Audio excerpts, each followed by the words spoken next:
काय हो, तुम्ही एक पण काम नीट करू शकत नाही का? आता काय झालं? काय केलं मी? काल जो तुम्ही गॅस सिलेंडर लावला होतात ना, हा मग काय झालं त्याचे?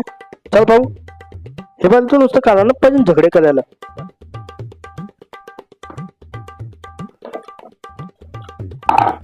काय झालं त्यात? बरोबर लावलं ते. काय माहिती कसं लावलंय ते. कालपासूनच 2 वेळा दूध ओतू गेलंय. है सुना ये पूरी धरती तू चलाता है, मेरी भी सुन ले अरज मुझे घर बुलाता है, भगवान है कहाँ रे तू, है खुदा है कहाँ रे तू. खेळ ग.